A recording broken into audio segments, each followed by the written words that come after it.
Ça, c'était notre métier. On était des vignerons en Algérie depuis à peu près 120 ans. Et on est retourné en France. Éventuellement, on est venu au Canada dans les années 60. On s'est retrouvé ici à Niagara. Et mon père, il a établi Château des Charmes en 1978. Quand mon père a commencé, moi j'étais un de ses premiers employés. Alors moi j'ai appris ce métier en commençant à creuser des trous et planter des vignes et frapper les poteaux dans la terre.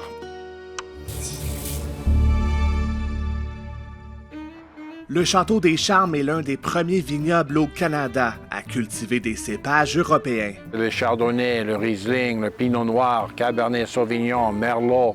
Mon père, c'est ça qu'est-ce qu'il connaissait. Après, il était convaincu qu'on pouvait établir ces cépages ici au Canada. En plus des vignes, la famille Bosc importe aussi le concept du domaine, qui lui donne un meilleur contrôle de la qualité de son produit.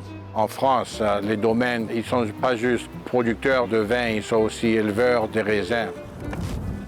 Une quinzaine d'années plus tard, le duo père et fils fait construire cet édifice emblématique du vignoble, une nouvelle destination touristique ouverte au grand public.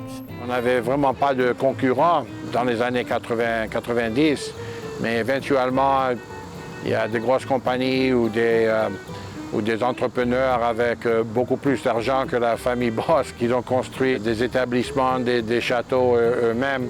Mais ça, c'est une bonne chose. Je ne me plains pas de ça parce que cette diversité, c'est ça qui permet quelque chose comme 2 millions de touristes par an qui viennent voir les caves et les vignobles de Niagara.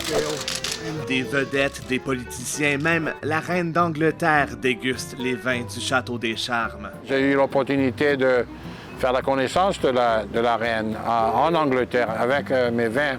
Oui, ça c'était une journée exceptionnelle. Mais être vigneron, c'est être constamment à la merci de Dame Nature. Et en 2020, la pandémie frappe. Les ventes de vin s'effondrent. Ce qui s'est passé la dernière année et demie avec COVID, c'est énormément difficile parce qu'on était très exposé au tourisme. On a perdu le marché pour la restauration parce que tous les restaurants étaient fermés.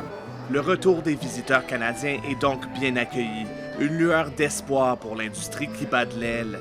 L'entrepreneur envisage les prochains mois avec optimisme, mais sans se faire d'illusions. Je ne me laisse jamais croire que le loup est plus à la porte. Ce n'est pas un métier facile pour une entreprise assez petite avec moins de 100 employés. Ça peut être énormément compliqué.